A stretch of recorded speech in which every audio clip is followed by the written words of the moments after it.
Thank you very much and welcome to this Global Forum for National Trade Facilitation Committees 2022. My name is Alexandre Larouche-Maltais, but you can call me Alex, Economic Affairs Officer at the UNCTAD Trade Facilitation section. I wish to welcome you to this session entitled, How Can We or National Trade Facilitation Committees become promoters of gender equality in trade facilitation policies? Before handing over to the moderator and the speakers for this session, please allow me to provide you with few details. This session will last for about 90 minutes, and it has interpretation into English, French, and Spanish. You can choose your preferred language by pressing the globe icon at the bottom of your screen and choose the language you wish to listen to. There is also an option without any interpretation. Only panelists will be able to speak during our session. Attendees will, however, have plenty of opportunities to engage, including in the Q&A portion of this segment. To raise a question, please use the Q&A function at the bottom of your screen and write your question. My colleagues and I will reply to some of your questions in the meantime, and we will keep the questions that are more specific to our speakers. During the session, we will launch two small polls, which we would appreciate you to participate in. The first question that should appear right now in your screen is, do you think that National Trade Facilitation Committee's membership should be gender balanced? So you can pick whatever you believe should be the case. At the end of the session, you will get a second question in the poll. We want to get your feedback about this session. We also have a drawing artist working with us today, actually, throughout this entire week during the forum. You will see he will be drawing everything that we discuss. The moderator of this gender-sensitive session is the chief of the Trade and Gender and Development Program of UNCTAD, a program that she's been leading since its creation in 2010.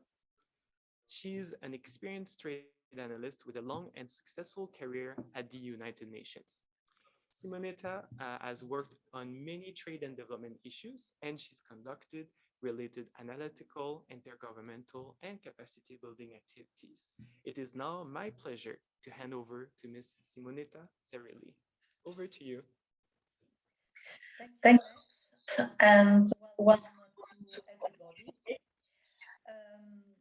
This is, I think, a very exciting session where we will see how the trade facilitation committees can become the agent of change.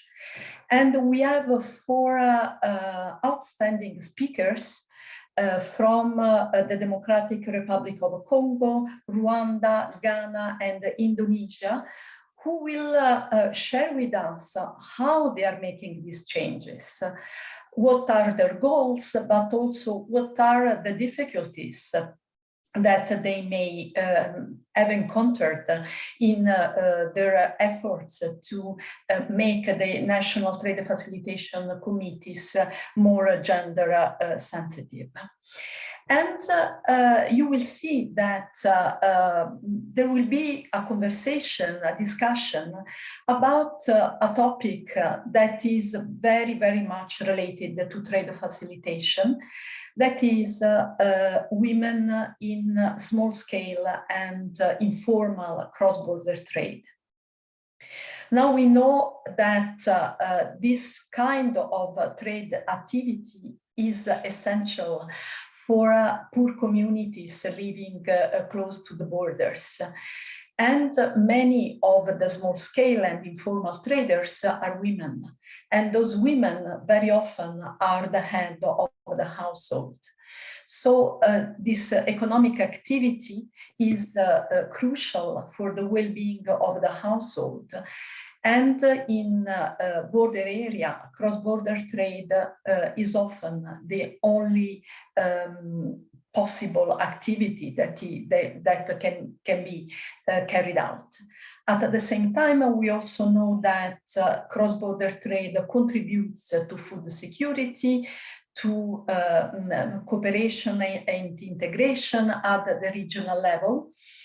And we know that even though each individual cross-border trades a small amount, if we put together all this small amount, we are talking about a relevant amount of trade. And sometimes we know that informal trade may even overcome formal trade. Now, because this trade is important for all this point of view, and because women play a key role on it, we in UNCTAD, both the trade facilitation colleagues and the colleagues in my own program on trade, gender and development, we have been focusing on women who are engaged in small-scale and informal cross-border trade. And so we have been running activities since 2016. And before doing the proper training, we have asked these women, why are you trading most time through informal route? Why are you doing so? Knowing that this exposes you and your merchandise to high risks. And across the countries we have worked with, and we have worked with Malawi, Kenya, Tanzania, and Zambia up to now, we have got very similar answers. And the answers were quite surprising for us.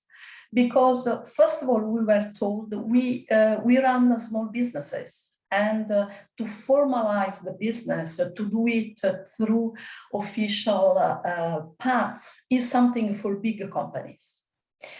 The second thing that we were told is that going through the official border post is very expensive, and we have to try to avoid it.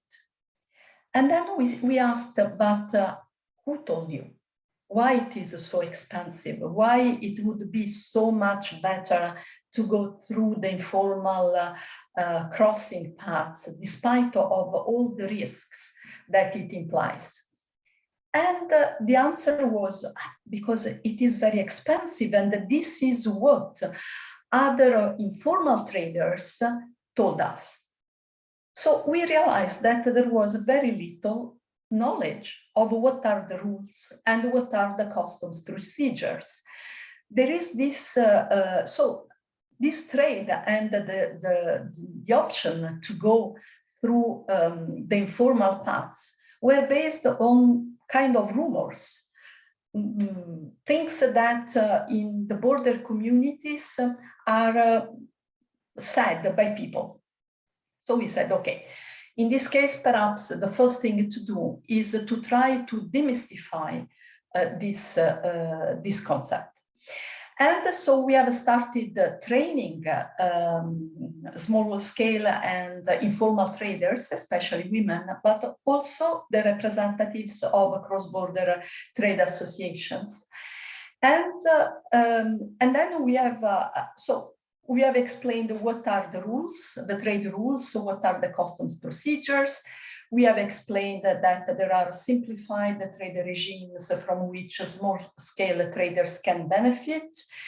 We have shared information about the rules of origin so that you can benefit from special treatment if you are trading products that are produced in your region. And we also put together in the same room the traders and the officers who are present at the border, so customs officer, police, immigration, etc. And already the fact to be in the same room had a very positive impact. Because the two communities of the traders and the officers have often look at each other as enemies. The traders say they are not respecting us, they are charging something that is not due, and they are abusing the women, they are using inappropriate language and behavior. And the officers say, but they are cheating. They go through informal paths. When they come to the formal border post, they do under invoicing. They don't declare the right origin of their products. So in a way, putting together the two communities was very helpful in the sense that they are partners and they should not be enemies. So this was for us, I think for UNCTAD was a very rewarding experience to be able to improve this relationship and share information about the trade rules and the customs procedure. And we saw, as I said, we started some years ago this program, so we already can see some impacts. And we have seen traders who were trained by UNCTAD that indeed decided to switch to crossing to formal border posts or decided to formalize their business. And we also saw that the pandemic has hit very hardly, very, very badly the cross-border trade activities, because for long months, borders have been closed. And this has meant that cross-border traders could not carry on their activity. They were obliged to use their little savings for the needs of the household. In some cases, they had sold their merchandise, but they couldn't cross the border any longer to get the money that was due to them. And when the borders started reopening, many traders didn't have the capital to restart at the same level as before the pandemic. Nevertheless, we have also seen an incredible level of resilience and willingness to go ahead with this activity. And we have seen a very creative way of changing the business to make it sustainable and to overcome the new business pandemic-related business environment. So we have seen some traders who are switching to e-commerce. We have seen traders who are now using the services of transport companies. Others are producing the products locally. Others are waiting for a full opening of the markets, of the borders, to be able to restart their activities, and meanwhile they are focusing on the local markets. So a lot of creativity, ingenuity, and willingness to keep the activity going, and this, I think, is very important. And we also asked all these traders we have met, around 400 we have trained. We asked them, what would you like your governments to do? And the National Trade Facilitation Committee, what would make your life easier? And there were some, I would say, some consensus on a few important points. One was to enhance access to credit. Most traders start their activity with very small capital, and this capital comes from family members, from neighbors, not from official credit institution. And for this business to grow and become sustainable, there is a need for the traders, especially women traders, to have access to proper official source of credit. Then another need was providing marketing support, so helping the traders with participate in trade fairs and organize visits to neighboring countries so that traders can see the products that are needs, the level of prices that could be set, etc. And then access to technology. As I said, a number of traders we have been working with decided that since they could not cross the border any longer because the borders were closed, or crossing became very expensive because of the COVID certificates that are needed to cross the border. So they are considering, or some of them have already moved to e-commerce. But then there is a need to be, the need was expressed to be trained on how to sell and buy online, how to make a payment online. Moving from, let's say, the traditional trade modality to e-commerce is not something that happens without some support and some training and some facilities. And lastly, on the issue of formalizing the business, this is another important issue that many traders realize that being informal, they couldn't benefit from the rescue packages that were put in place to face the difficulties of the pandemic. So also they realized, for instance, that if you are, if your business is registered, you can become a provider, for instance, of schools, of other public institutions. But for the formalization process to become more appealing, traders have expressed the need for some tax credit, tax refund, some support for really making possible for them to formalize. So this for us has been a very exciting program to work with the informal and small-scale cross-border traders, especially women, who are the large majority of them. And we will keep working with them, and we are expanding our activities to Mozambique and hopefully to Botswana. But this is enough from my side, because as I said, we have excellent speakers and speakers who have made the changes. Who really want to make trade facilitation an instrument for women's economic empowerment. So it is my pleasure to give the floor to Eliane Munkeni Kiekia. Eliane is our first speaker from the Democratic Republic of Congo. Eliane will speak to us in French.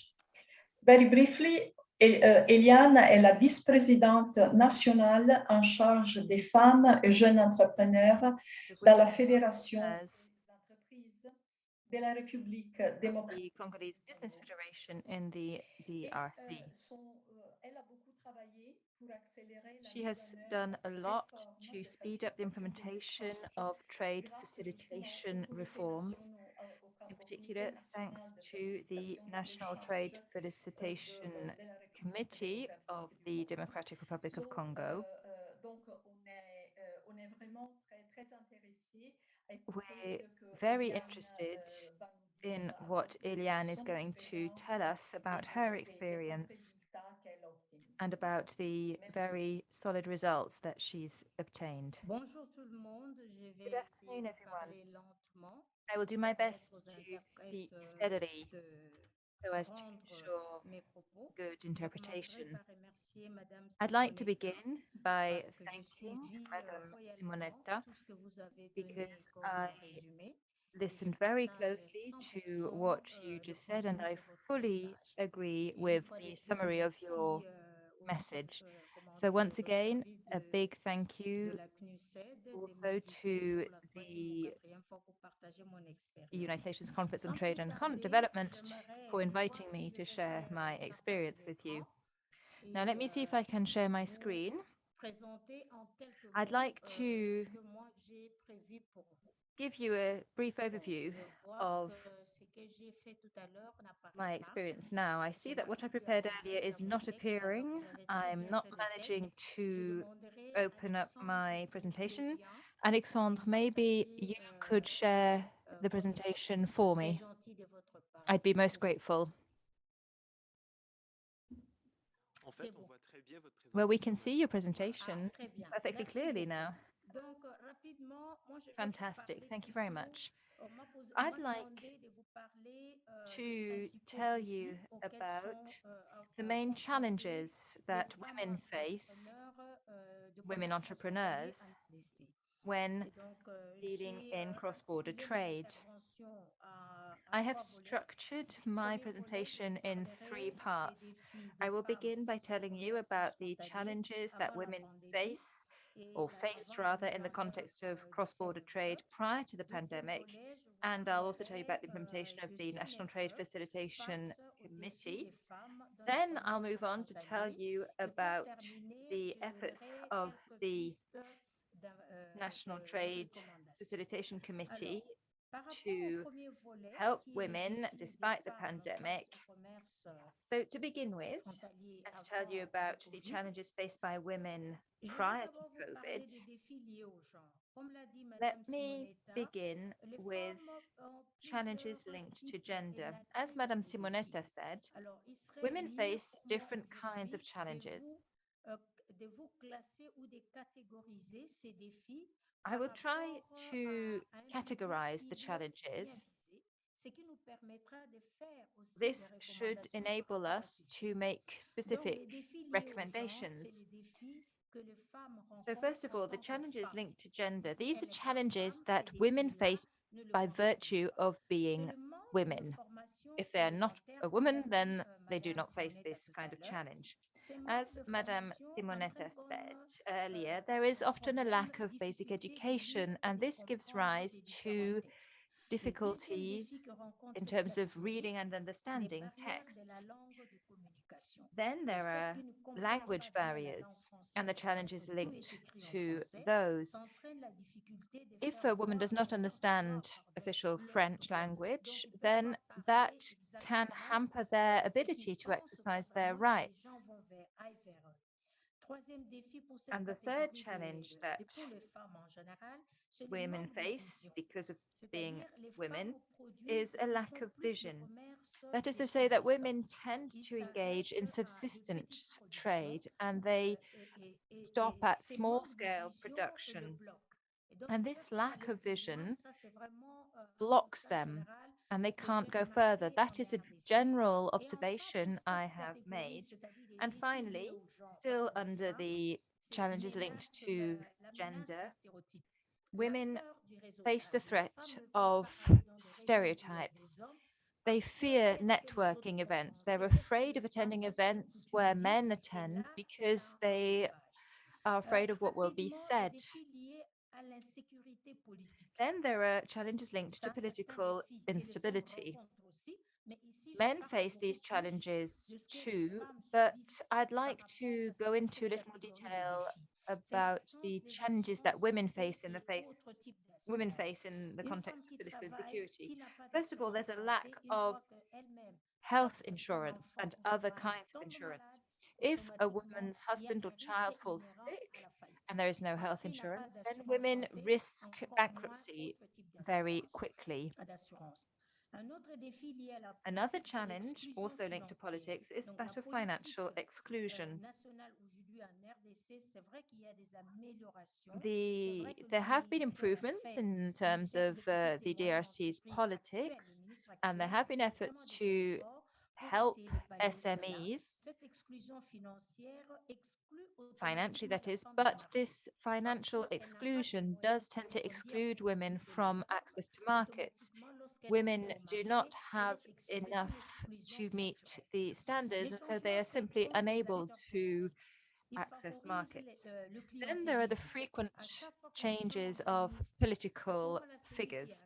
Every time a minister changes, the approach to a certain policy changes. And this fosters cronyism.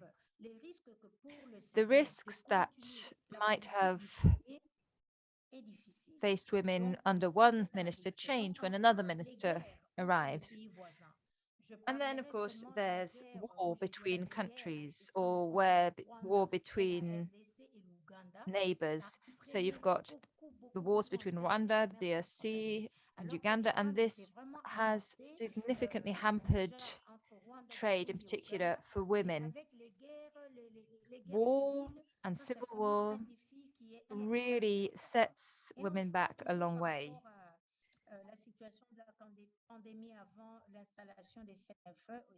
And another sort of challenge link that existed prior to the pandemic, and these are the challenges linked to the complexity of administrative procedures and texts.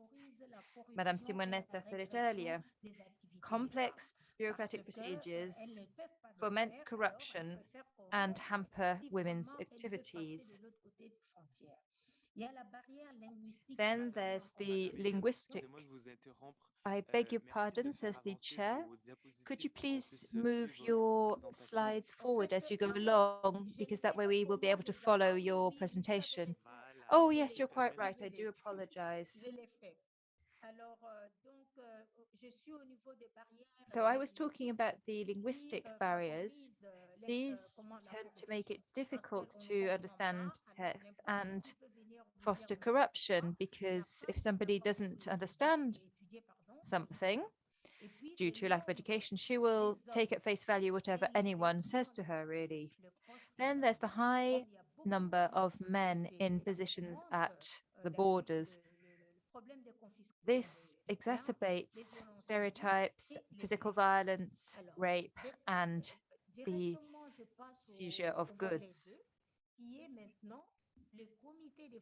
Then we've got the second part of my presentation, which is what the National Trade Facilitation Committee can do to help women entrepreneurs and tackle the pandemic.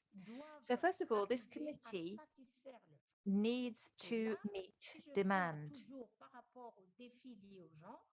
And again, still talking about gender-related challenges, there's a simple ignorance when it comes to this project in DRC. People don't know about this committee, and that leads to indifference. Approximately 20% of women who engage in some form of cross-border trade between Kinshasa and Brazzaville are aware of this committee, no more, and this despite the efforts deployed by the Ministry for Trade. For those who are aware of this committee, the 20% who are aware of it,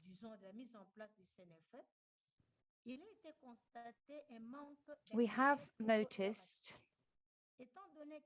that there isn't a great deal of interest in the activities carried out by the Trade Facilitation Committee. Because women are unaware of how this committee can benefit them and their activities, they don't demonstrate any particular interest in the committee. Then there's the high level of costs. Again, rising prices, and women try to sell their goods without necessarily being aware of good management tools.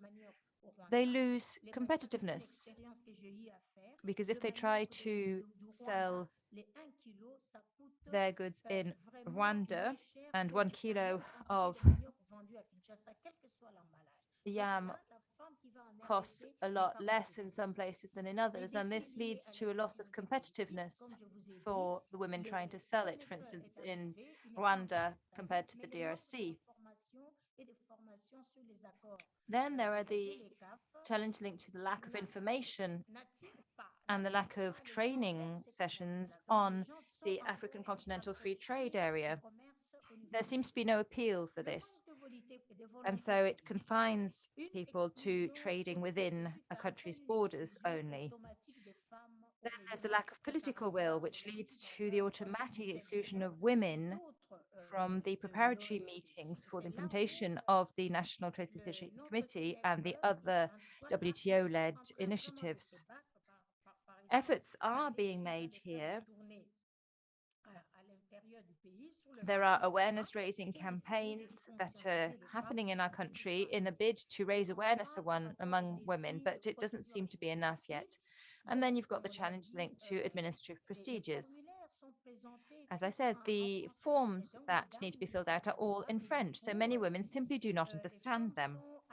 And many women, therefore, lose their independence. They are at the mercy of anyone who might speak French. And of course, anyone could claim to speak French and lead them up the garden path. Then there's also a lack of knowledge about digital tools. And Madame Simonetta emphasized this as well. Even when it comes to mobile phones, sometimes women only know how to answer a call and that's it. Then there's a final challenge, which is visas. Visas also limit cross-border trade because to go to Brazzaville, you need a laissez-passer, and that costs money. Now, if you want to go to Rwanda, you've got other costs to cover. And for a woman who wants to make 10 trips a day or a week, ends up having to pay more than she can afford. In order to conclude in terms of recommendations, I'd say that when it comes to gender-related challenges, we should offer trainings in national languages on the following modules. First of all, the personal development of women so as to build their self-confidence, trainings on management tools to improve their competitiveness, and meetings with customary leaders in order to diminish women's fear of stereotypes. Because if we provide training to men, they will also understand more and help that effort. Then, of course, there's an awareness raising job to be done in terms of better showcasing the role and significance of the National Trade Facilitation Committee and its role within the cross-border trade within the members of the African Continental Free Trade Area. When it comes to political instability, again, there should be training and awareness raising, all in national languages, about the various WTO agreements, in particular when it comes to simplified trade in the framework of the African Continental Free Trade Area.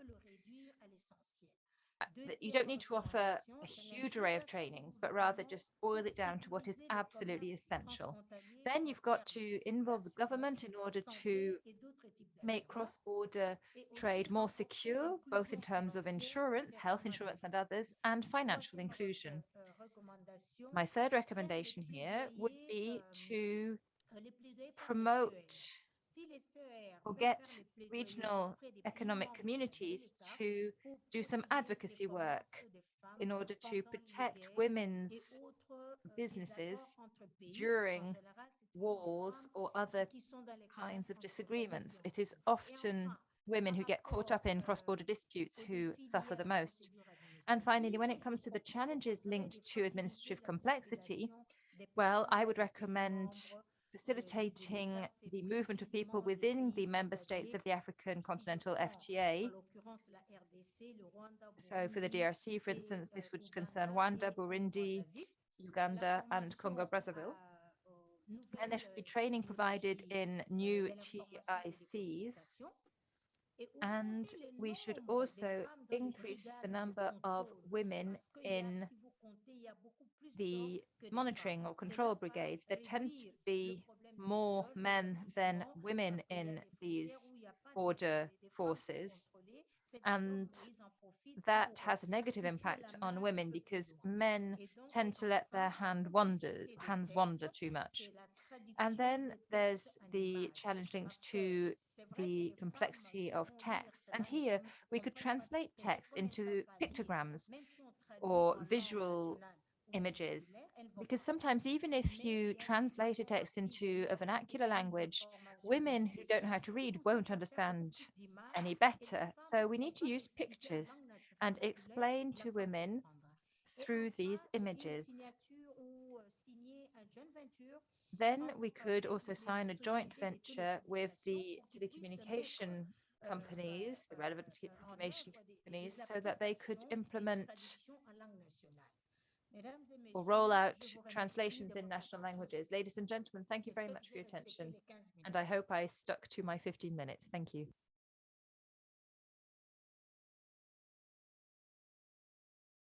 Could you please unmute? Can you hear me? Yes. Donc, merci beaucoup, Madame Eliane. Je crois que vous avez expliqué avec des détails très that you pointus explained in sur great detail l'expérience de votre pays. your country's Et du coup, experience. quand on entend les choses spécifiques dans And le when we pays, hear les postes specific issues frontières of a country spécifiques, at je crois cross-border que nous posts, parle beaucoup plus. I think this is Et un speaks point que a vous great deal. entre les points très intéressants que vous avez You fait, raised a number of very il y a interesting cette points, and question amongst them, de la langue. Donc, we have this d'avoir issue of des the choses écrites en language. français pour When des things are commerçants written down in professionnels French and parlent pas documentation français, ne for lisent pas le traders, français very et often they do not carrément ne speak the savent pas language or lire. cannot read Et or ça, write c'est quelque chose qu'on a trouvé the aussi language. dans les pays dans And lesquels this is nous avons something that we travaillé. found in the Là, c'est la countries même in which chose. we have worked. Ce sont des pays qui ont l'anglais comme langue These are officielle, countries mais very often finalement, who have English as an official language, surtout dans les zones but de very frontières, ce often sont in the les autres langues cross-border areas, qui sont parlées. other Et donc, nous languages are avons trouvé spoken. un peu l'escamotage de faire des petites So brochures où il y a we found it des useful to draw up écrites dans les brochures where you langues have qui sont written parlées rules à la written frontière. in the Comme ça, local les femmes languages, the languages mettent spoken cette at the petite borders. brochure dans les poches et quand elles arrivent These au women then poste bring de the brochures frontière, with them, put them in their pockets, and elles ont when la they come brochure to et the donc cross-border elles peuvent posts, they open these vérifier si ce brochures qui est demandé, and they can c'est check selon les that what règles they're ou being ce sont asked to des do abus. is in line with Et the on a trouvé rules, que or ça, they can realize whether quelque abuse is chose taking de place. pas très sophistiqué, mais It's qui not a that été sophisticated, vraiment efficace. but it's been very Alors, effective indeed. maintenant, on va passer à We une will now deuxième move on to to the next speaker. who is Chantal Tuishmire from Rwanda. I have heard already once Chantal intervening in a meeting on trade facilitation, and I was extremely interested in what she was sharing. Chantal is the acting coordinator of Rwanda National Trade Facilitation Committee, and she will talk to us about Rwanda's experience in mainstreaming gender into trade facilitation reforms. Chantal, the floor is yours. Good afternoon.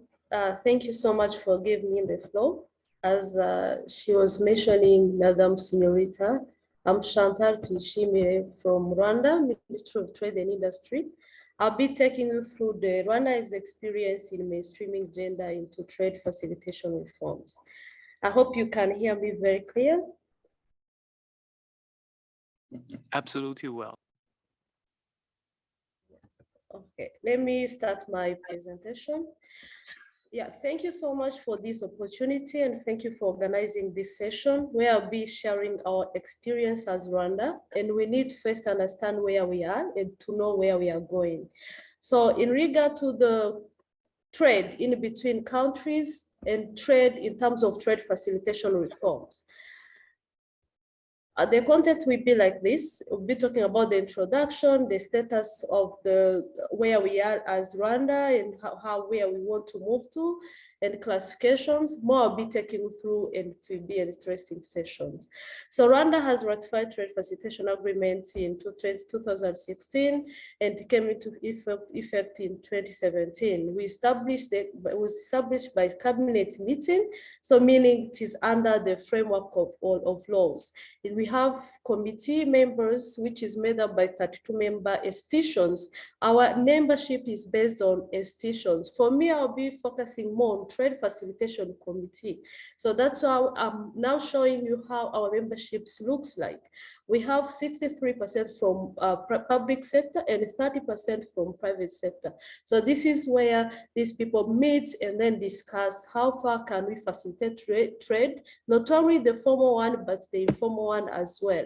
So our committee is chaired by the permanent secretary for MINICOM, Ministry of Trade and Industry, and co-chaired by Customs, but also the secretary is from private sector. We have 3 thematic working groups, and these 3 thematic working groups are the one who daily to basis discuss and deal with all of those challenges women and men cross-border traders face. But now in this case, I'll be talking about women. So far, in terms of trade facilitation agreements, we have reached to 84%. And we have to mention that this is not only the formal one that we are mentioning these trade provisions, but however, how far we are even in facilitating the informal one.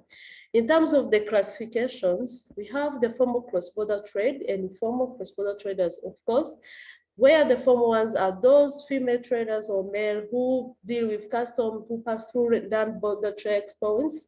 They are clear, they know what they do, but unlikely we only have 16% around the world through the UNTAD research which was conducted. So however, in terms of informal cross-border trades, we have those who trade goods and services around crossing the border. In this case, let's say Rwanda and DRC. So you can imagine in Rwanda, we conducted study and see how much these informal cross-border traders understand what we do as government officials. So we only found out 13.7% of those informal cross-border traders are the ones who respect those laws, who pass through them. However, at least 51.4% understand them. So these have a good large portion of national overall exports, but they always go against regulatory bodies. They always try to escape them. And this is very risky for mostly women's. In terms of gender gaps, we asked National Trade Facilitation Committee, after sitting and had the course from UNCTAD, we sat as the committee and analyzed how far are we in terms of having women on board in all reforms, and look at what we got. So it seems there's a kind of big gap in terms of women in membership, so under all of those reforms we have. So you can see, but we mentioned, we even took care of at least having 30% of those women in each reform. And you can see it in this graph, how it is keep changing depending on the reform we are working on. So in regard to the gender memberships, you can see the chairing of women into the NTFCs is very low. With the study made by UNCTAD as well, they found that only 40% of NTFCs are chaired by women. And even including Rwanda currently, we are now being chaired by men and also co-chaired by a man. However, before, when NTFC was being formed, when we were like making a foundation, the co-chair was a woman. But now we have the man, because it is membership institution-based. It is actually not gender-based memberships. But unlikely, or if I can say for good sake, now the coordinator is a woman. So at least before the coordinator was a man, and now the coordinator is a woman who is male. So that's why we need to focus more on even the challenges women face. So looking at the challenges, for us to understand how can we facilitate our informal cross-border traders, those are the ones we are talking about now. We sat and look at all the challenges that were mentioned by the previous speaker, by even overall the studies made by UNCTAD and different studies. And we found that in the case of Rwanda, we have these listed challenges being faced by them. And to mention, access to finance, as they mentioned, is always the biggest barrier for those informal cross-border traders. We have the time constraints. Imagine the time the woman can take her to think of a big business where she will be trading, sending the big carriage of products to anywhere in the world, to far place in DRC, to Uganda, to where, so it takes them a real big time. So this a big challenge because they don't even have that time. They have responsibilities. They come, they cross the border, and the next in evening, they come take care of the families. They have babies. They have about 5 babies or 6 or 7.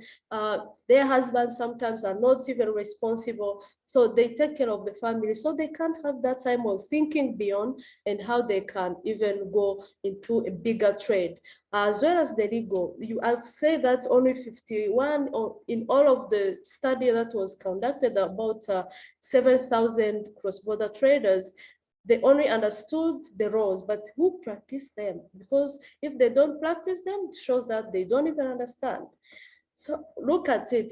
We found that the way of crossing the borders, and maybe in the comparison between the partitioning between men and female, it is very likely obvious that women take a big portion. But then if they are facing all of these challenges, and there are many, what did we expect? If they are not educated, most of them are not educated. We only have 23% of informal cross-border traders who at least had a primary school. So you can imagine, how can they know ICT tools? No way. How can they actually be able to know which type of roles to follow? There's no way. So meaning, in terms of trade facilitation, we tried to see how can we, based on these challenges, and at least find a way of addressing them.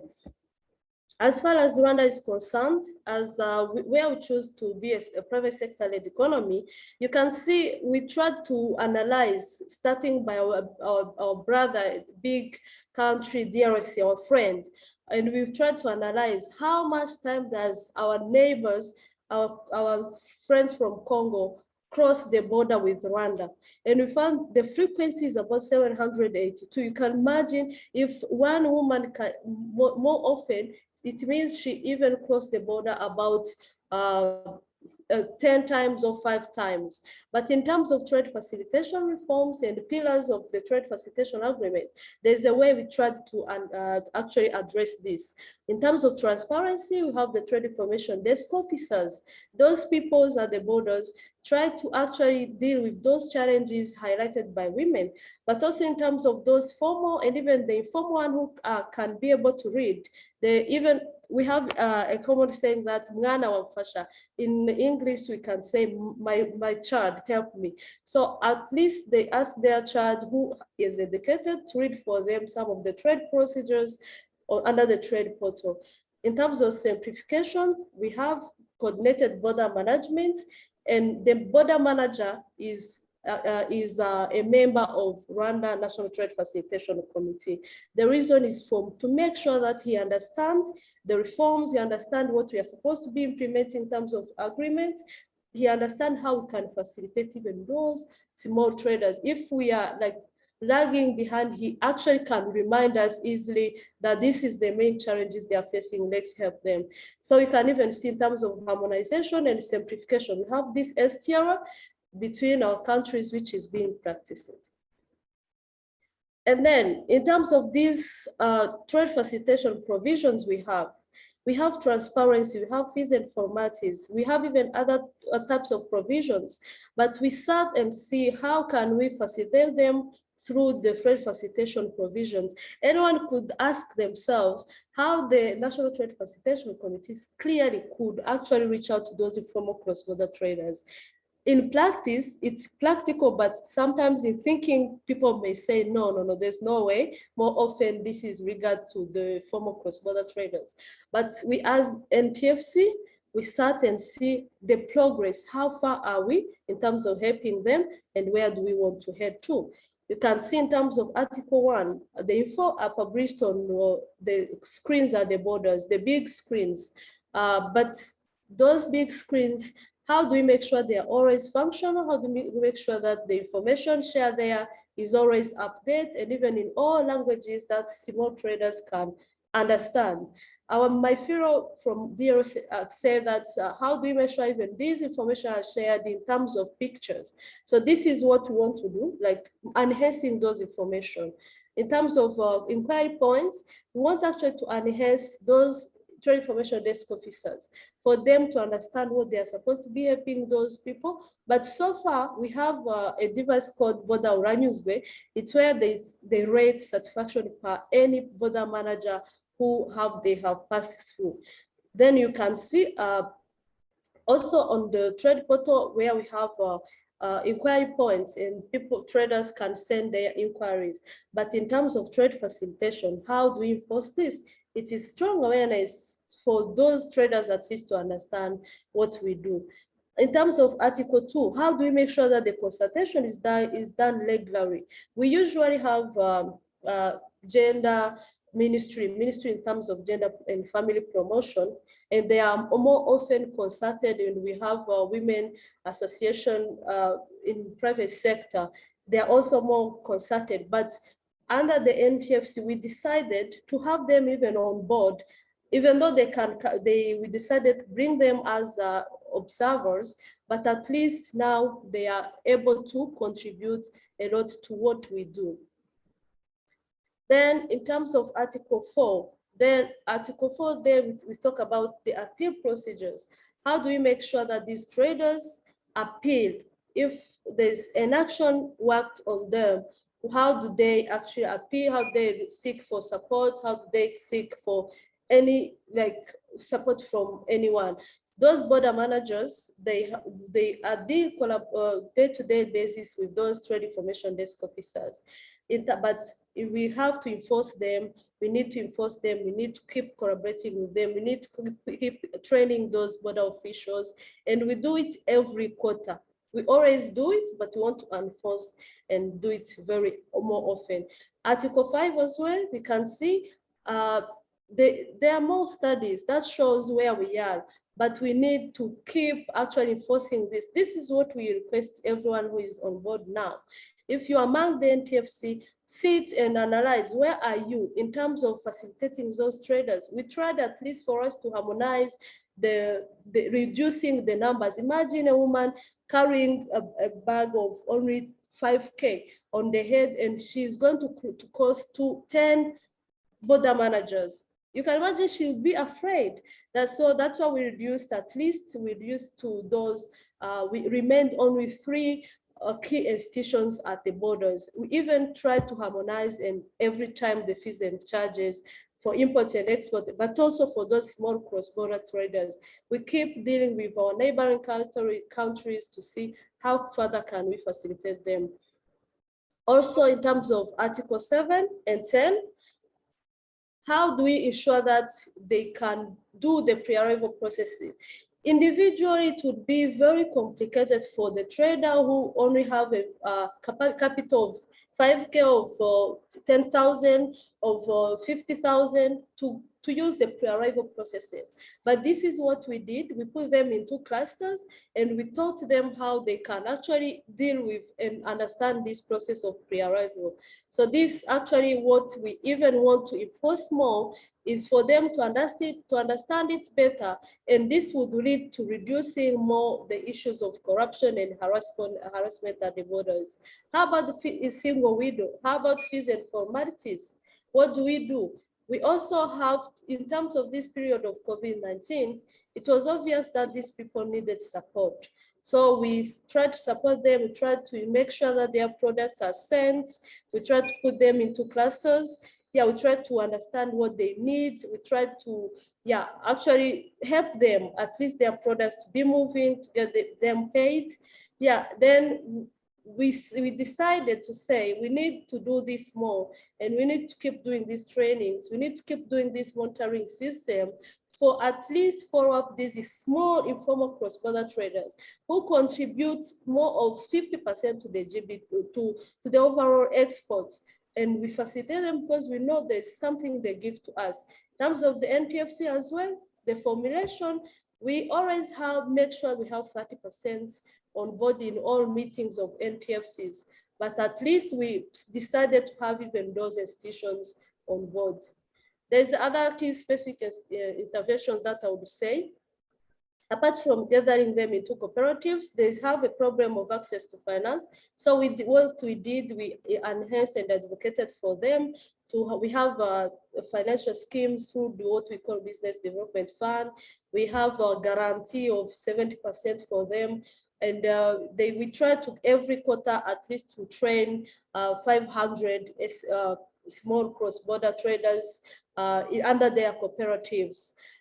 This is what we request everyone to do, and this is what we ensure that everyone have to think in all trade reforms, in all what we do, how can better you facilitate them?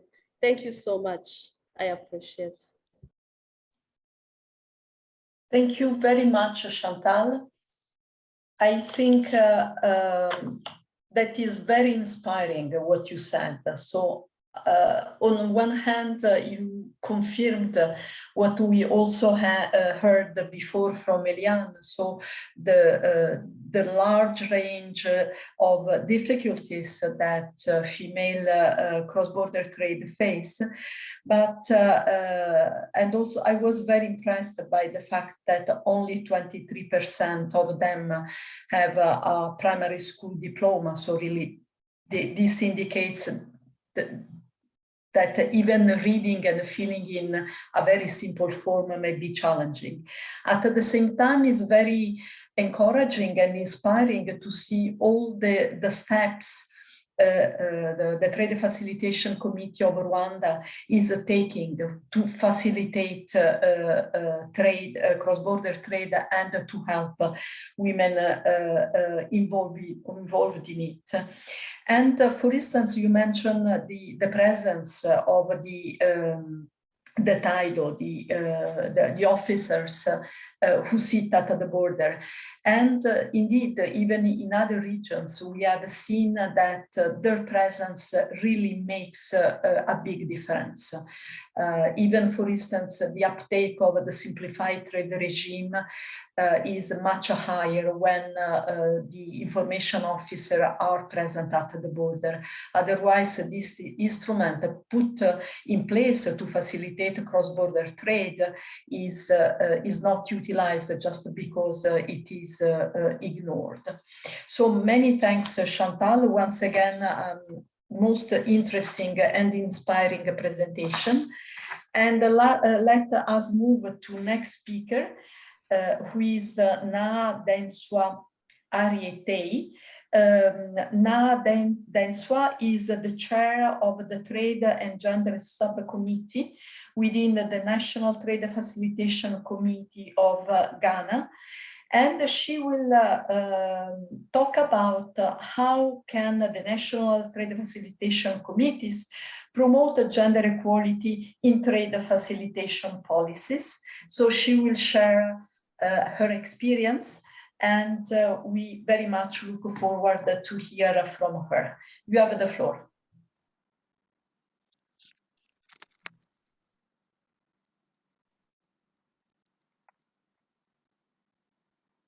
Thank you. Thank you, Simonetta. Thank you very much. Good afternoon, good morning, good evening to all our participants from wherever you are coming from.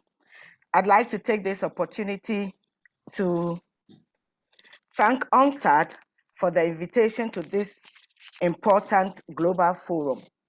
I will speak on how Ghana has been able to set up a trade and gender subcommittee to work with women in cross-border trade. I hope you can see my screen. We can see very well, but you can make it to full screen, please. Okay. Is that okay? Perfect. Thank you. Right. So let me say that I think I've missed Ghana's NTFC was established as far back as 2013, initially as a technical committee to work on the needs assessment for Ghana. The committee is made up of both the public and private sectors and has undertaken the UNCTAD program for the empowerment of NTFCs as far back as 2016. With the entry into force of the WTO TFA in 2017, the NTFC established subcommittees to deal with some areas within the TFA. These were technical working groups on fees and charges, inquiry points, pre-arrival processing, and all these groups have submitted their reports, and the necessary reforms and recommendations have been put into effect. These groups received support from the USAID, GIZ, and the Global Alliance for Trade Facilitation. The Ghana's NTFC Trade and Gender Subcommittee, unlike the other subcommittees, the Trade and Gender Subcommittee was set up by the Ministry of Trade and Industry in collaboration with the World Bank Group and Trade Facilitation West Africa Program after the results of a series of assessments and in consideration of international and regional strategies on gender mainstreaming. But why a Trade and Gender Subcommittee? Before the establishment, these three assessments were undertaken: a regional gender assessment survey and a regional field survey on small-scale cross-border traders. These two surveys highlighted the trading ecosystem, the profiles of cross-border traders, challenges that they encounter, and gender-specific considerations along the 6 trade corridors of the West African sub-region, which includes Ghana. And today we have talked a lot about some of the challenges. I think Eliane talked about it, Samonita talked about it, Chantel has also talked about it. So I will not go into details of what some of the challenges are, because there are similar challenges also along this West African sub-region. The gender assessment was the third one. The gender assessment of the NTFC was the third one. And it showed that membership was skewed in favor of men. And many of them were of the view that trade policies were seen to be gender neutral, while in practice, they had a disproportionate effect on women. This was the survey conducted. With all these considerations, the Trade and Gender Subcommittee was set up to identify and address the challenges faced by women and put a gender perspective on the work of the NTFC as a group and on the individual organizations who form the Ghana's NTFC. What were the main objectives? The overall objective of the Trade and Gender Subcommittee is to have a technical working group that will be responsible for promoting and mainstreaming gender into trade policies and their effective implementation in Ghana, encourage continued dialogue, greater accountability, and monitoring of trade facilitation policies and activities and their impact on women traders. Also, to increase women's participation to enable inclusive and sustainable accomplishment of the TF mandate, and to highlight gains from increasing and promoting gender equality within the NTFC itself. The membership of the TNG subcommittee are from the private and public sectors of Ghana and is made up of both male and female, and include representatives from the following institutions, that is the Ministry of Gender and Social Protection, the Ministry of Trade and Industry, the Ghana Revenue Authority, which is very important, Customs Division. We have also women's group like the Women's International Shipping and Trading Association, WISTA. We have the Ghana Link Network, Swissport. We have also the regulatory agencies such as the Food and Drugs, also the Ports and Harbors. We have the Shippers Authority that takes care of importers and exporters. We have the Ghana Export Promotion Authority, a regulatory agency such as Plant Protection and Regulatory Services. All these are border, they also have border agencies or branches at the borders. And of course, we have the World Bank and Trade Facilitation West Africa. The subcommittee has a chairperson and a co-chair. Both of them are women who are spearheading the subcommittee. Let me concentrate on the terms and reference, which will form the core activities for the Trade and Gender Subcommittee. The committee was actually inaugurated on the 5th of November 2021 by the Deputy Minister for Trade and Industry.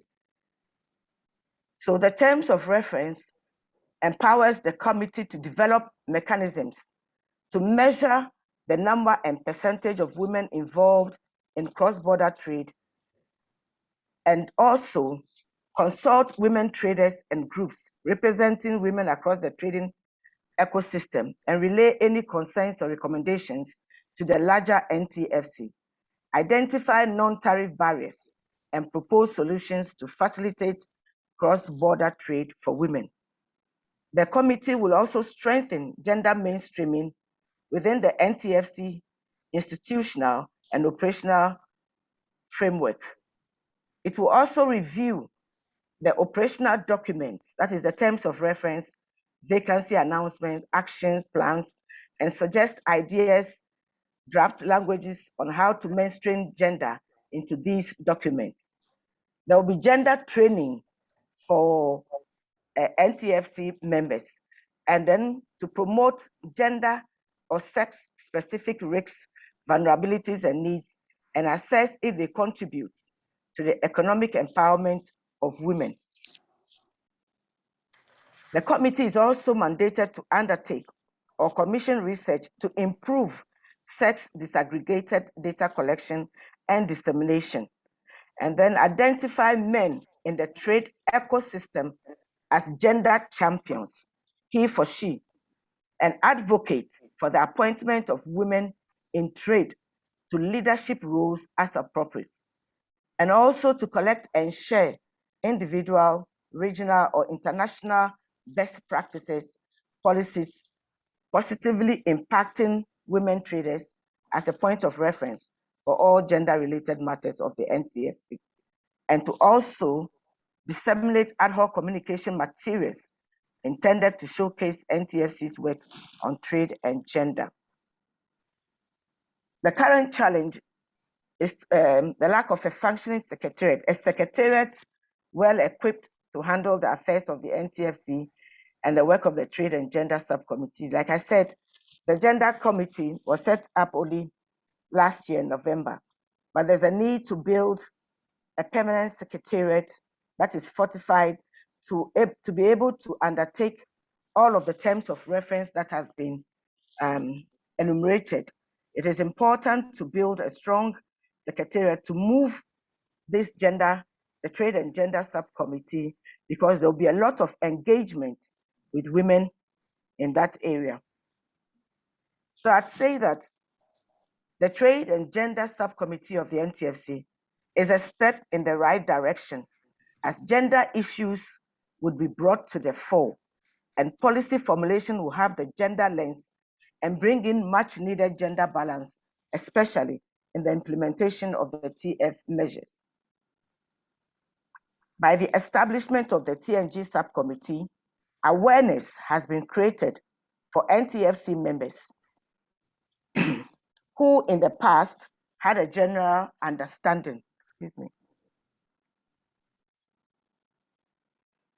By the establishment of the Trade and Gender Subcommittee, awareness has been created for NTFC members who in the past had a general understanding of gender as a concept, but they can now appreciate better the implications of the relationship between trade and gender. As we all know, and as we have all discussed this afternoon, small-scale cross-border traders are the backbone of most economies of Africa, including Ghana. The establishment of the TNG subcommittee will go a long way in promoting, representing, and protecting their interests. Today, we've talked a lot about the challenges, and what happens in East Africa or Central Africa is similar to what happens on the trade corridors of West Africa as well. We believe that the TNG would serve as a platform where traders can receive timely and accurate information for services, and where non-tariff barriers can be addressed. It will also seek to collaborate with other regional and national institutions within the trade ecosystem like the National Liaison Office of the African Continental Free Trade Secretariat. We believe that our women should be open-minded and we should help them to be able to trade effectively, not just in Ghana or across the nearby borders, but also be able to trade as far as into other sub-regions in Central or Eastern Africa, where they'll be able to maximize their trade and increase as well. And we believe we can help them by organizing trainings, linking them up to the African Continental Free Trade, where they will learn more on what they can do to gain competitiveness. So we believe that the Trade and Gender Subcommittee should start engaging as a form of recommendation, engaging the SSCBT, women associations through regular visitation, creating awareness of its existence, training and capacity building through seminars, workshops, lectures on trade regulations and policies that do impact on their trade transactions. This can also be done in their local language, where there's difficulty with the English language. We can also focus on their local language where necessary, and also bring to the fore the rights and responsibilities. They must understand their rights, they must understand their responsibilities, and to get the needed assistance. Women in West and Central West Africa usually carry money across. Now we believe that with a new payment system that the African Continental Free Trade is bringing on board, we'll be able to train them and educate them on how to do online transactions. We believe that the time has come for them to use these opportunities and let them understand how they can benefit from the introduction of some of these opportunities that to harness the opportunities that the African Continental Free Trade is bringing on board, especially for their interest. And so we'd like to establish a secretariat to effectively monitor the progress and provide necessary feedback as to how best we can help these cross-border traders.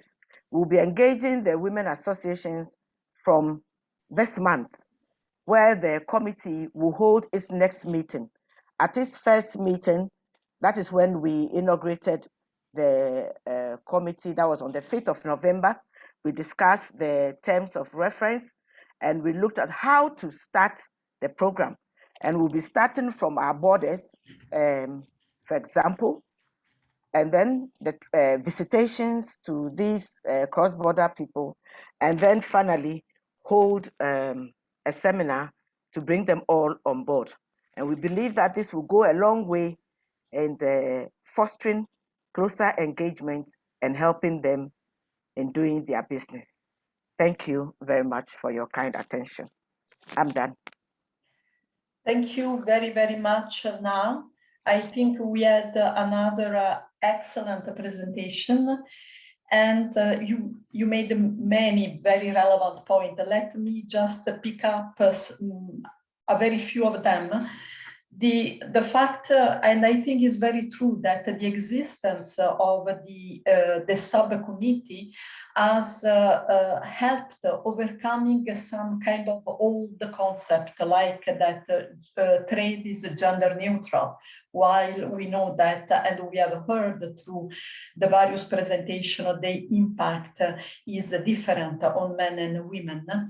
And also the very good terms of reference of the subcommittee. For example, measure how many women cross, what is the value of their goods. This is very important because you measure, then you on the basis of solid data, you develop your policies.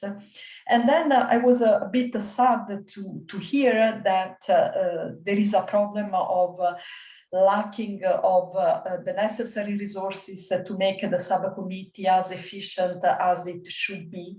And I think this is happening many times where there are political goals, but then when it comes to real life, perhaps the human and financial resources devoted to empower women are not sufficient.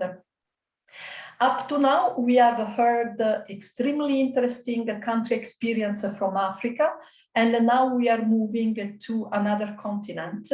We will hear our last speaker, Ari Tiastari from Indonesia. She's a customs and excise officer at the Indonesia Customs, and she also will share how she's becoming an agent of change in Customs Indonesia. And this is a pre-recorded video. Thank you.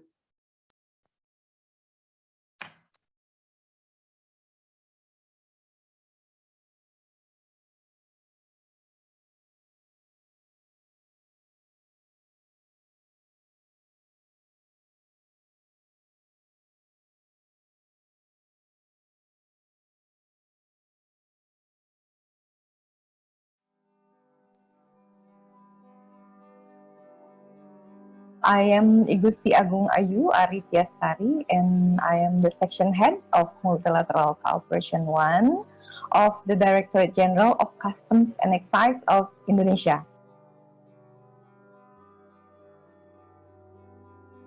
My duty is to prepare materials for the implementation of multilateral cooperation, particularly in the framework of World Customs Organization, in the field of tariff and trade affairs, rules of origin, and capacity building.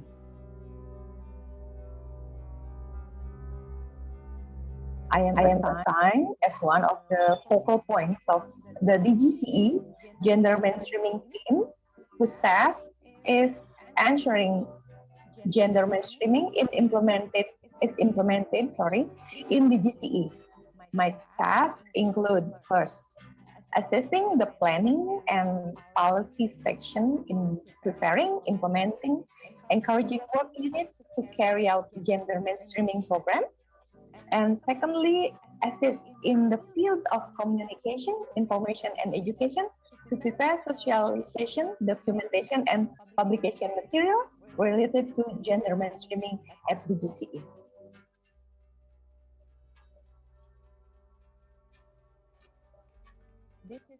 This is the leadership commitment. That is the resource of this. And the President of the Republic of Indonesia has instructed all ministries and agencies, as well as local government, to increase the standing, role, and equality of women, as well as to realize gender equality and justice in all facts of life, whether in the family, society, and the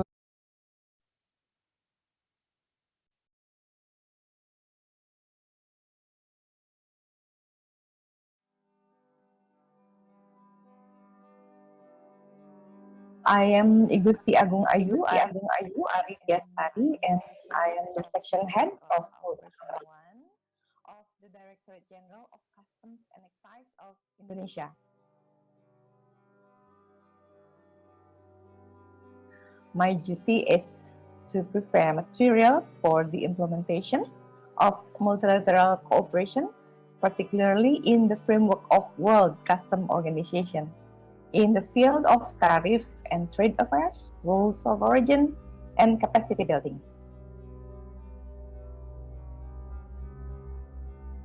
I am assigned as one of the focal points of the DGCE gender mainstreaming team, whose task is ensuring gender mainstreaming is implemented in the DGCE.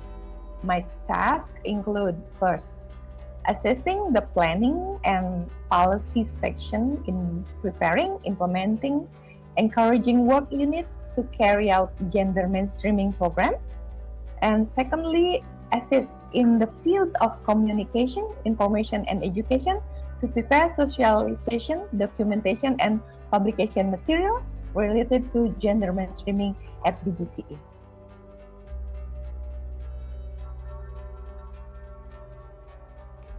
This is the leadership commitment. That is the resource of this.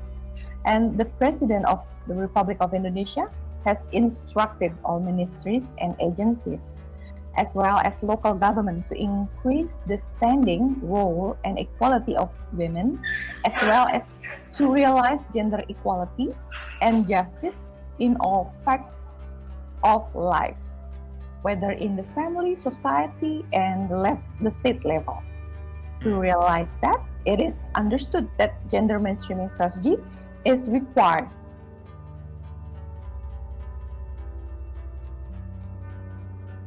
There is a disparity of 83% male and 17% female. The disparity from the side of human resource composition, one of which is caused due to a portion of Indonesian society still believing that the GCE duties have a relation to law enforcement and therefore is more appropriate to be done by men rather than women. Therefore, the majority of those that apply to customs and excise are men, even though the GCE opens equal opportunities to work. This disparity of composition in the human resource has made strategic leadership position to be filled with men. This creates a sense that there is dominance and gender inequality in the internal community of the human resources in the GCE. And the leadership at the GCE is under the assumption that implementing gender equality and gender mainstreaming is one of the correct strategies.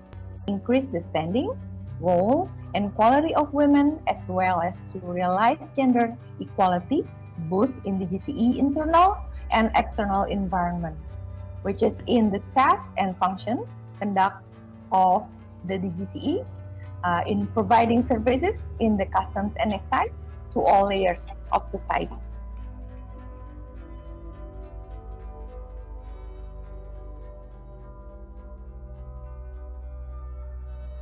Well, DGCE is doing everything within its power to ensure all levels of stakeholders have equal access and benefits, as well as applying all of the best international customs practices, including simplifying and streamlining procedures, communication lines, and transparent requirements.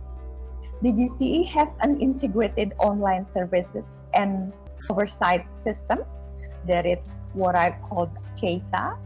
And CHESA is used for both the needs of export, import documents, passenger baggage, courier service companies, as well as various tasks and function of the conduct of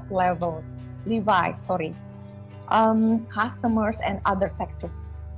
CHESA can be accessed by anyone, including women traders, because it has digitalized and it has become easier for everyone to conduct cross-border trade. Customs, Excise Information System and Automation, CHESA, is the service system for the GCE, and all the GCE system of services are overseen, transparent, and available in real time 24/7 to support integrated national service. And aside from that, CHESA is also integrated with electronic business licensing in the form of online single submission or OSS, as well as Indonesian National Single Window, INSW, and to make it easier for trader. And aside from that, the GCA also conducts the National Logistic Ecosystem or NLE program as a real effort by the government to improve the national logistic performance, increase investment, and increase national economic competitiveness.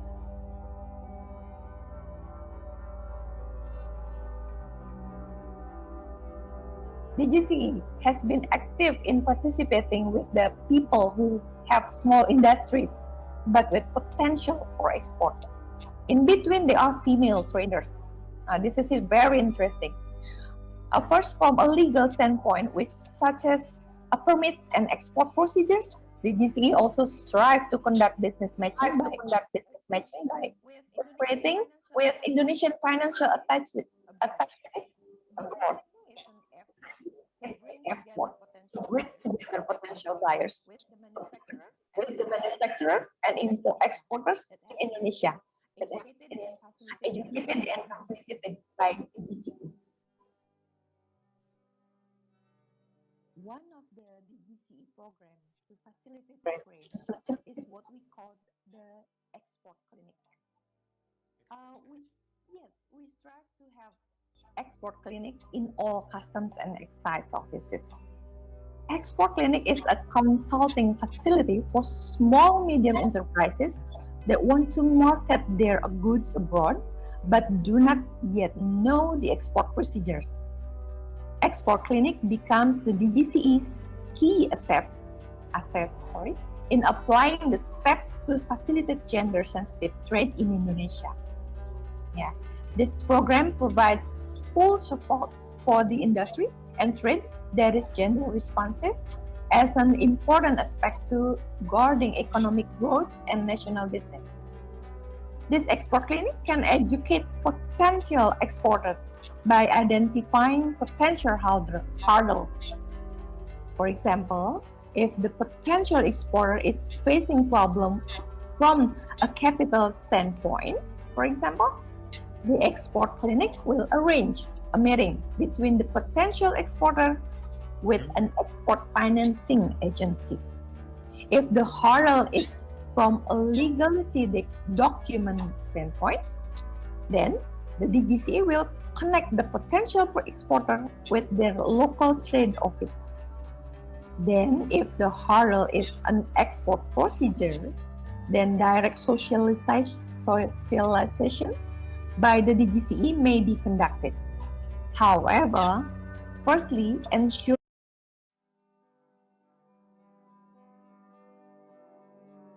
I am Igusti Agung Ayu Ari Tiastari, and I am the section head.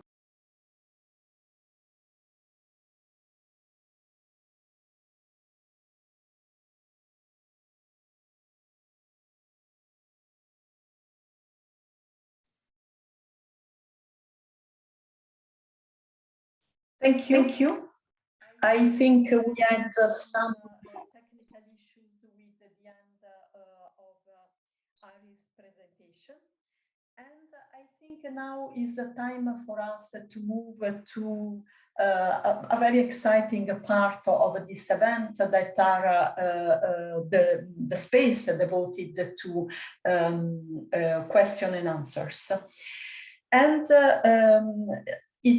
apparently we can go because it is already almost 4:30 Geneva time, but we can have some extra minutes so that we can take advantage of the excellent speakers we have had and engage in some conversation. So first of all, let me ask some very specific questions that were addressed to the speaker. I have a question for Na regarding the subcommittee on the gender subcommittee. And the question is about the recommendations of the subcommittee.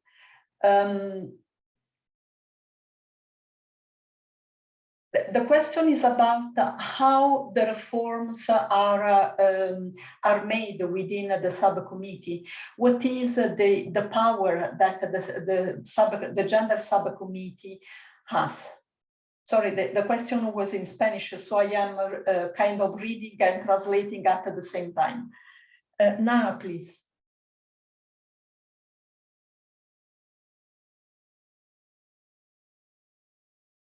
Can I get the question again?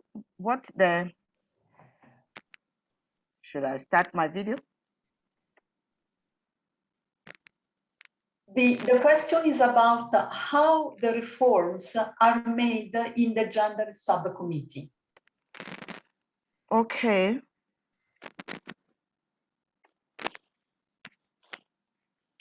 Can you see my presentation? The reforms, if it's what you said, the reforms, are you talking about reforms or forms? The reform.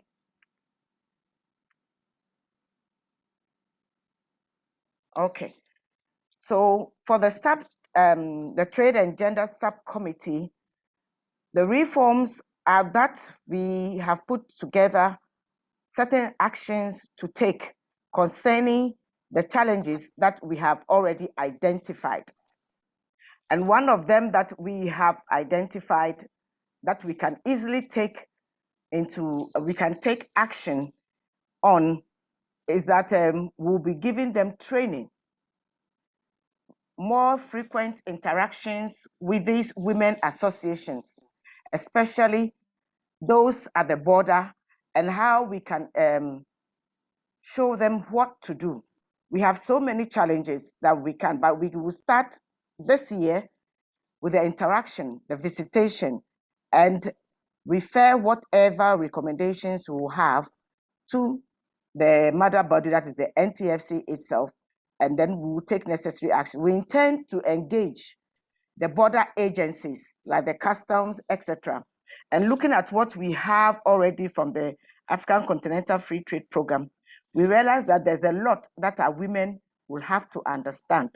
And then we'll be engaging these border agencies, especially the government agencies, as to how they can leverage or assist them in this regard, especially at the borders. Thank you, Na. Now I have a very interesting question about intellectual property rights. African women are innovative, but how do we protect their intellectual property rights when trading across the border, considering how complicated it is to have intellectual property protection? Is it something that could be envisaged at Pan-African level? Who would like to pick up this interesting question? Yes, I can. Yeah. Thank you so much for that question. In terms of intellectual property, we usually know that, sorry, I will not be sharing the video now. I was saying that in terms of intellectual property, it actually requires some amount of money to at least make sure that your product is protected. And in regard to the informal cross-border traders, more of what the products they are trading in these days are those products that have been produced by others, or the raw commodity products like raw agricultural products, which does not actually need the intellectual property at the moment. Meaning, even though we are now enhancing how they can be formalized, what we are looking for is seeing them to be formalized and starting their big companies and ensure that their product is protected, of course, once they are actually have a good business, once they have a good product. So in the case of Rwanda, what we are doing, through Rwanda Development Board, they have a Department of Intellectual Property Rights, where they try to look for women traders, women, I can mention like one company for the young girls called Uzuri, who make good products of shoes, and those good products are being distributed to some of the women across the borders who can be able to trade them with our neighboring countries. You see what we did as government, we tried to actually subsidize how much amount of money can we pay for them. Like for those youth, for those women who have a good skills, who have a good, who have invented a good products, which can be traded and compete around the world. So what we are doing is actually make sure that we know them, we identify them, and also try to support them through that subsidy. We pay for them about 60% of the cost, and then they try to look for 40%. That's how we are doing it. But in a framework of informal cross-border traders, I would actually currently not say that we have those who have good products that can be traded, and that would need the intellectual property at the moment. Thank you. Thank you, Chantal. We are always very impressed by all the developments that we can see in Rwanda. Here I have another question regarding the single window. And the person who is asking it from Zimbabwe says a single window is a very good concept. However, research reveals that the definition of a single window varies from country to country. What can we say about it? There is a hope to have a single definition of the single window, so that all countries, when they talk about setting up a single window, they mean exactly the same thing. Would the Continental Free Trade Area for Africa help in this framework? Who would like to pick up this question? Okay, thank you. And I'd like to say it's true that I'd like to say that it is true that the single window is implemented in different ways to bring about the expected results along each other's trade ecosystem. For Ghana, we have the single window, which integrates all the agencies together, and it's like a one-stop shop on this integrated customs management system. And every agency that is relevant in the clearing, in the trade transaction or supply chain is on it. And that makes it very easier for what we call the paperless transaction. I think that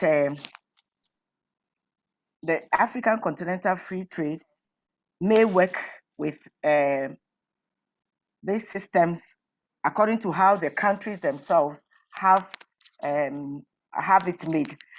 In Ghana, we have this system, and all the regulatory agencies are on it, and the supply chain or the logistics suppliers like freight forwarders and other private sector clearing agents are all on it, and it makes it easier.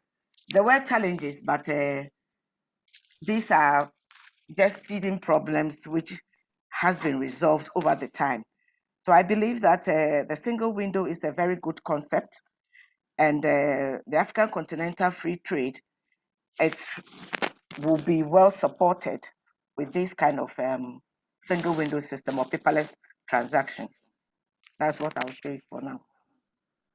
Thank you. Now, unfortunately, my good colleague Alexander is telling me that we have to wrap up. That is really a pity, because not only the presentations were excellent, but the questions were equally excellent. And I think we could have gone on without any problem for at least other 30 minutes. I don't have any ambition to make a summary of what has been said. What I would just say two things. One is that across countries and the region, we see the same problems. So really, these are common problems that should be addressed properly. And the second thing is that it is important to allow these women involved in small-scale cross-border trade to move from very, very survival kind of economic activity to something that can grow and flourish. So this would be the end from my side, and now I thank you, all of you. Merci beaucoup à tous les oratrices que nous avons eues, et c'était très intéressant pour moi. Were very interesting for me, and I can imagine that for our listeners also. I will now give the floor to Alexander for some concluding remarks. Thank you very much. Thank you very much, Simonetta. Thank you very much to all our speakers. They were delivering excellent, very innovative presentations, and we saw lots of reactions from the chat box. Remember, at the beginning of this session, we sent a poll, so maybe we can see the results of this poll. So the question was, do you think your National Trade Facilitation Committee's membership should be gender balanced? And the results are the following. 69% of you guys said, yes, that would be a great idea. 15% of you said, well, no, I don't think this is necessary. And 16% says that your National Trade Facilitation Committee is already gender balanced in your country. Now we would like to maybe to go for the second poll. The second poll is really about receiving some feedback. We want to know if you've learned anything about tangible solutions and approaches to integrate a gender perspective into trade facilitation reforms. So I hope you did, but please be very frank and honest with us. We want to always to improve our approaches, and we are looking forward to reading the results. In the meantime, I would like to take some time to really thank all of our speakers, including our moderator, Simonetta, who's done a great job at moderating the debates. It would be amazing to have much more time, but unfortunately, we need to limit ourselves. I take also this opportunity to invite you for tomorrow's session. Tomorrow will be our last day of this Global Forum for National Trade Facilitation Committee. We are going to do a session on the role of National Trade Facilitation Committees in emerging issues, meaning simplification of procedures, cross-border cooperation, e-commerce, very interesting session. It will start at 11:30 Geneva time. After that, we will have a last networking session in English, in French, and in Spanish. So if you want to join us, the networking session will take place from 1 p.m. to 2 p.m. Geneva time. Finally, and unfortunately, we will have a closing ceremony at 3 p.m. tomorrow, Geneva time, because all good things come to an end. Can we see the results of this last poll, please? Great. So you said 72% of you said that you actually fully agree with the fact that you've learned something in terms of tangible solutions and approaches to integrate gender perspective into trade facilitation reforms. Thank you very much. And 26% of you said you partially agree. Only 2% of you didn't learn much about the gender, but I think it's a pretty good result. So thank you very much. And I hope to see you tomorrow for this last day of the Global Forum on Trade Facilitation. Thank you very much.